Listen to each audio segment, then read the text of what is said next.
నేను ఈసీఐఎల్ నుండి జనరల్ మేనేజర్కి రిటైర్ అయ్యానండి. ఎలక్ట్రానిక్స్ కార్పొరేషన్ ఆఫ్ ఇండియా నుండి 35 సంవత్సరాలు పనిచేసిన తర్వాత నేను రిటైర్ అయ్యాను. ఆ తర్వాత ఈ లక్ష్మీపురం ప్లాట్ ఓనర్స్లో ఆవిర్భవించినప్పటి నుంచి నేను వైస్ ప్రెసిడెంట్గా ఉన్నాను. 1984లో 147.26 ఏకర్స్ ల్యాండ్ ముగ్గురి ద్వారా జీపీఐ ఇవ్వడం జరిగింది. ముగ్గురికి ఆర్ఆర్ మధుసూదన్ రెడ్డి, రఘునందన్ రెడ్డి, శ్రీనివాస్ గౌడ్ అనే ముగ్గురికి జీపీఐ ఇవ్వడం ద్వారా వీళ్ళు ఈ 147.26 ఏకర్స్ని 1500 ప్లాట్ల కింద విభజించి గ్రామ పంచాయతీ అప్రూవ్డ్ లేఅవుట్తో అమ్మడం జరిగింది. ఆ రోజుల్లో చాలామంది పబ్లిక్ రంగ సంస్థలు ఇక్కడ చాలామంది ఉన్నారు మిత్రులు, వీళ్ళందరూ ఈసీఐఎల్లో పనిచేసేవాళ్ళు, హెచ్ఏఎల్లో పనిచేసేవాళ్ళు, బిహెచ్ఏల్లో పనిచేసేవాళ్ళు, బిఎస్ఎన్ఎల్, ఆ రకంగా అందరూ కొనుక్కోవడం జరిగింది.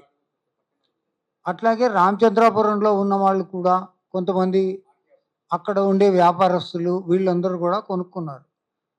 ఆ రోజుల్లో మీరు ఒక చిన్న ఆలోచన చేస్తే 1984లో నగర శివారు మ్యాక్సిమం ఐడిపిఎల్ దాకా మాత్రమే ఉండేది. ఆ తర్వాత అంతా మీకు ఓన్లీ పొలాలు కనపడేవి. ఎక్కడ బిహెచ్ఎల్కి వెళ్ళి రావాలి అంటే ఒక ఊరికి వెళ్ళి వచ్చినట్టుగా ఉండేది. అలాంటి పరిస్థితుల్లో కూడా ఇక్కడ కూర్చున్న ప్లాటు యజమానులు అక్కడ భూమి ఎందుకు కొనుక్కున్నారు అంటే ఆ రోజు వాళ్ళు ఒక సొంతింటి కళ, తన భవిష్యత్తులో తన పిల్లలకు కానీ లేకపోతే తన వృద్ధాప్య జీవితంలో ఒక ఇల్లు కట్టుకొని అక్కడ ఉండాలి అనేటువంటి ఒక కళతో వాళ్ళు కొనుక్కున్నారు. అప్పుడు మీరు కొంతమంది అనొచ్చు, ఏమని 5 రూపాయల గజంలాగా కొనుక్కున్నారు, ఈరోజు వీళ్ళు ఇంత పోరాటం చేయాల్సిన అవసరం ఏంటి అని. ఆ రోజు సగటు మనిషి జీతం 175 నుంచి 200 రూపాయలు. మీరు గుర్తుపెట్టుకోవాలి, 175 నుంచి 200 రూపాయలు జీతం సంపాదిస్తున్న వాడు 2750 రూపాయలు రిజిస్ట్రేషన్తో కలిపి కొనాలి అంటే ఎంత కష్టతరమైన విషయమో మీ అందరికీ నేను చెప్పక్కర్లేదు. 1984 గురించి చెప్తున్నాను నేను. ఆ రోజు కొనుక్కున్నటువంటి భూమి ఈరోజు మీరు 1,00,000 రూపాయలు గజం ఇచ్చి కొనుక్కున్నంత విలువ. కొనుక్కున్నాం, రిజిస్ట్రేషన్స్ చేయించాం చట్టబద్ధకంగా, అన్నీ అయిపోయాయి. 2002-03 కంటే ముందు 2002 బిగినింగ్లో ఈ నాదెండ్ల విజయభాస్కర్ చౌదరి, ఈ విఎల్ఎస్ ప్రసాద్ వీళ్ళందరూ దొంగతనంగా గవర్నమెంట్లో జరుగుతున్న విషయాలు తెలుసుకున్నారు. ఏంటి అంటే మన భూమికి అతి సమీపంగా రింగ్ రోడ్ వస్తుంది, అది R1 గ్రీన్ జోన్ కింద డిక్లేర్ అయింది. అంటే అక్కడ ఇండ్లు తప్ప ఇంకా వేరే కర్మాగారాలు లేకపోతే ఫ్యాక్టరీలు ఉండాల్సిన లేదు. ఇవన్నీ తెలుసుకొని వీళ్ళు ఎవరు, ఈ నాదెండ్ల విజయభాస్కర్ చౌదరి, విఎల్ఎస్ ప్రసాద్, వీళ్ళు డేగల్లాగా ఆ భూమి మీద కన్నేసి మనతో వాడారు. నాదెండ్ల విజయభాస్కర్ చౌదరి ఏం చేశాడు అంటే ఈ ముగ్గురి జీపీఏలో ఒక జీపీఏ ఆర్ఆర్ మధుసూదన్ రెడ్డిని ప్రలోభపరిచి డబ్బులు ఇచ్చి రెండోసారి రిజిస్ట్రేషన్ చేయించుకోవడానికి అన్నట్టుగా తప్పుడు పత్రాలు సృష్టించి వీళ్ళు మన భూమిని ఆక్రమించుకోవడం జరిగింది.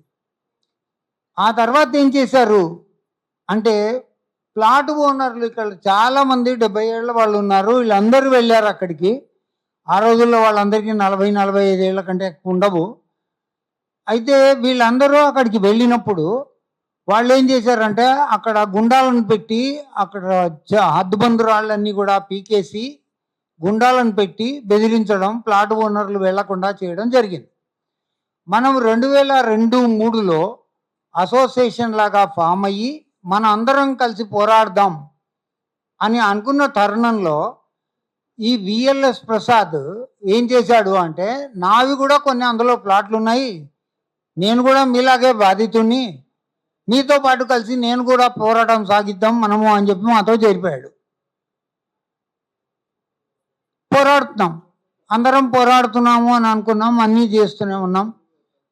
ఎన్నో సార్లు ఎన్నో డిపార్ట్మెంట్స్కి వెళ్ళాం. పోలీసు శాఖ అనుకోండి, రెవెన్యూ శాఖ అనుకోండి, కలెక్టర్ అనుకోండి, పొలిటికల్ లీడర్స్ అనుకోండి, ఎంతో మంది దగ్గరికి ఎన్నో సార్లు మనం వెళ్ళడం జరిగింది.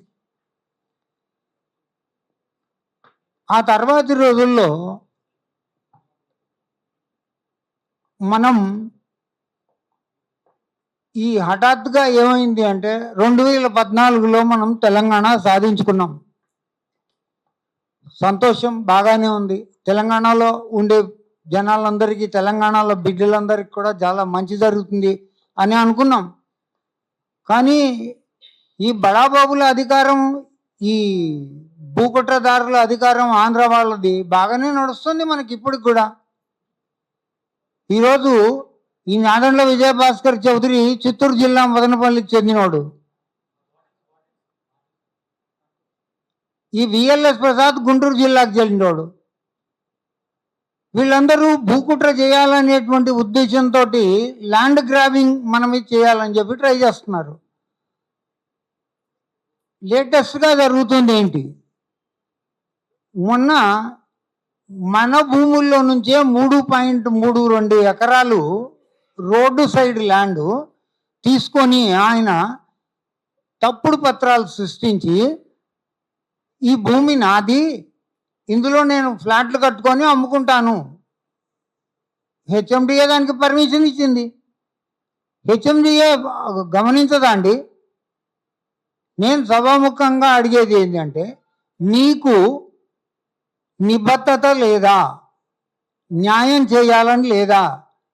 లేదు అంటే తెలంగాణలో సామాన్యుడు భూమి కానీ ఆస్తి కానీ కొనుక్కుంటే దానికి భద్రత లేదా? దానికి ఏవి రూల్స్ వర్తించవా? హెచ్ఎండిఏ కళ్ళు మూసుకుపోయి ఎట్లా ఇస్తుంది పర్మిషన్? ఆ భూమి చరిత్ర చూడక్కర్లేదా వాళ్ళు? లోకాయుక్త మనకి ఈ భూమి 1984 నుంచి ప్లాట్ వాళ్ళదే, ప్లాటుకు సంబంధించిన వాళ్ళదే 1984 నుంచి ఇందులో 1500 ప్లాట్లు ఉన్నాయి అని ప్రొసీడింగ్స్ ఇచ్చిన తర్వాత గవర్నమెంట్ అవేవి చూడకుండా ప్రసాద్ గారికి ఎట్లా ఇస్తారు? దీని వెనుక ఒక మినిస్టర్ ఉన్నారని కూడా మాకు అనుమానంగా ఉంది. ఈ పనులు ఇవన్నీ జరుగుతున్నాయి. ఇప్పుడు ఈ 1500 మంది ప్లాట్ ఓనర్లను అందరినీ తీసుకొని వచ్చి వీళ్ళు రోడ్డు మీద పడేశాడు. నేను ప్రస్తుతం మన సీఎం గారిని రిక్వెస్ట్ చేసి అడిగేది ఏంటి అంటే, సార్ మీరు మా గోల వినండి. మేము ఏ డిపార్ట్మెంట్ దగ్గరికి వెళ్ళినా కానీ మా గోలని ఎవరు వినట్లేదు. ఈ బడాబాబులు అందరూ వాళ్ళని ఇన్ఫ్లుయెన్స్ చేస్తున్నారు.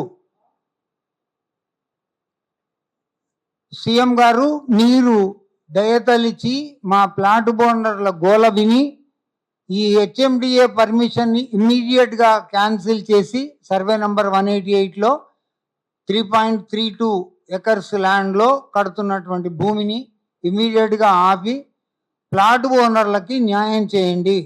ఈ భూపకాసురుల నుంచి మా భూమిని మాకు ఇప్పించండి. ఇంకా శ్రీ రేవంత్ రెడ్డి గారు, నాది వనపర్తి, మహబూబ్ నగర్ జిల్లాకు చెందినోండి నేను.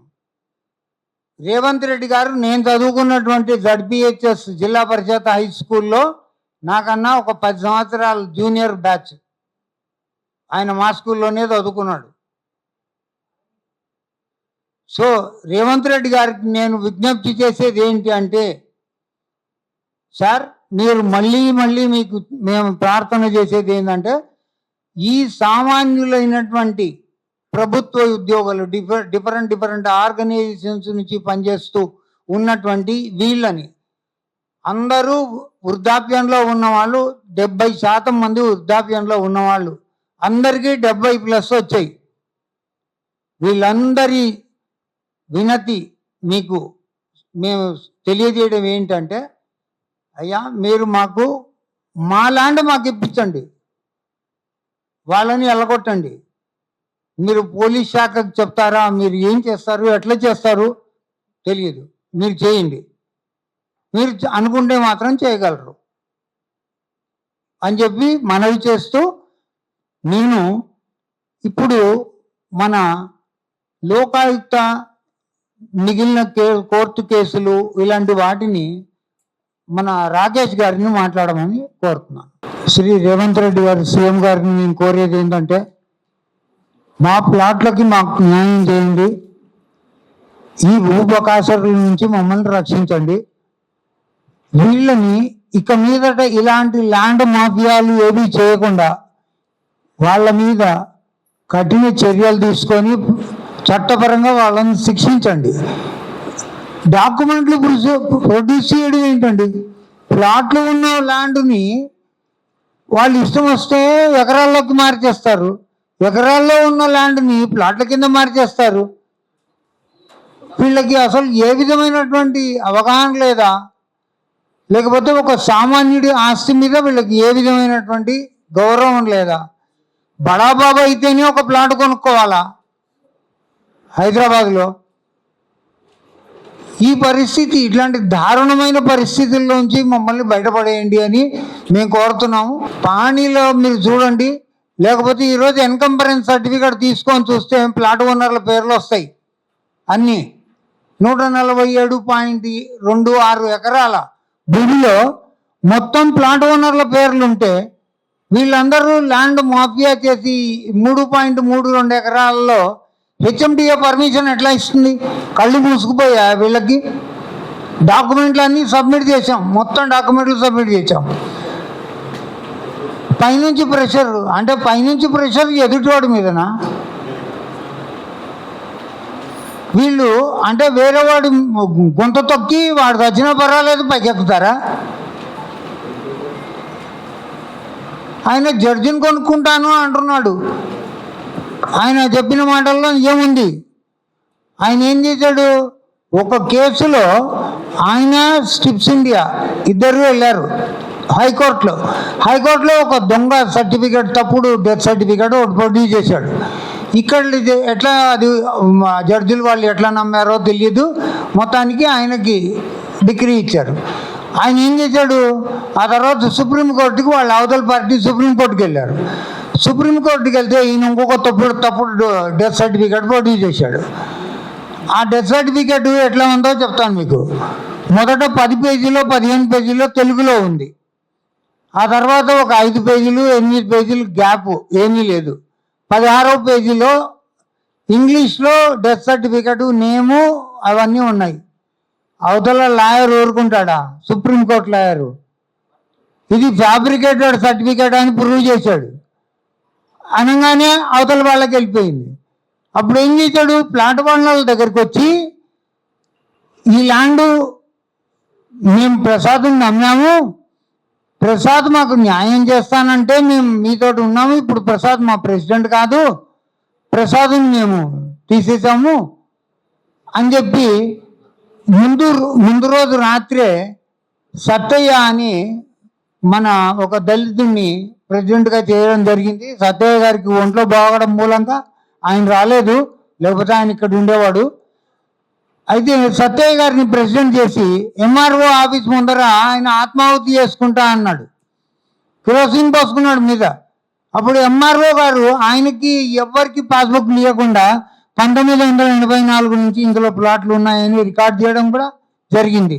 తర్వాత లోకాయుక్తలో డిస్ట్రిక్ట్ కలెక్టర్ ఎన్కంబరెన్స్ సర్టిఫికేట్తో సహా ఇచ్చాడు లోకాయుక్తకి, ఇవి ప్లాట్లే 1984 నుంచి అని. ఇంతకన్నా ఎవిడెన్స్ మనం ఏమి ఇవ్వగలుగుతాం? అందులో ఇక్కడ ఉన్న వాళ్ళందరూ విశ్రాంత ఉద్యోగులు, ఎవరికి కూడా 25 ఏళ్ళు 30 ఏళ్లలో లేరు. 25-30 ఏళ్లలో ఉన్న రోజుల్లో ప్రసాద్ అడిగినప్పుడల్లా డబ్బులు ఇచ్చారు. ఎందుకు? ఇప్పుడు ఒక సంస్థలో బిహెచ్ఎల్ అనుకోండి, బిహెచ్ఎల్లో పనిచేసే అతను రోజు లీవ్ పెడితే వాడి ఉద్యోగంలో ప్రమోషన్ రాదు, వాడు ఏం పైకి ఎదగలేడు. హెచ్ఏఎల్లో అయినా అంతే, ఈసీఐఎల్లో అయినా అంతే. ఈ రకంగా వాళ్ళు వాళ్ళ ఉద్యోగం, వాళ్ళ కెరియర్ మీద చూశారు తప్ప ఈ కొనుక్కున్న ప్లాట్ మీద చూడాల. ఈయన అడిగినప్పుడల్లా డబ్బులు ఇచ్చారు. ప్రతి ప్లాట్ ఓనరు ఇక్కడ 4 దఫాలు 3 దఫాలు డబ్బులు కట్టిన వాళ్ళే ఉన్నారు. కట్టారా మీరు, కట్టలేదా మీరు? ఒక్కసారి చెప్పండి సార్. అందరూ డబ్బులు కట్టారు. 2003లో ఇదే ప్రసాద్ మాతో మీకు నేను న్యాయం చేస్తాను అని చెప్పిన రోజు ఒక డొక్కు స్కూటరు, ఒక స్టార్ట్ అవని ఎస్టీమ్ మారుతి, ఆ మారుతిలో మా కార్యవర్గ సభ్యుల్లో ఒకరిద్దరు తోసిన వాళ్ళు కూడా ఉన్నారు. కారుని స్టార్ట్ అవ్వకపోతే మోతీనగర్లో ఒక అద్దె కొంపలో ఉన్నాడు. ఈరోజు లలిత బ్రూమ్ఫీల్డ్లో ప్లాట్ నెంబర్ విల్లా నెంబర్ 1లో 10 కార్లు ఉన్నాయి ఆయనకి. అన్ని బెంచ్లు, ఏమంటారు ఆడీలు, ఇలాంటివన్నీ ఉన్నాయి. ఎక్కడి నుంచి అయితే అయింది మీకు ఇవన్నీ? మోసం చేస్తే కదా వచ్చింది ఇవన్నీ.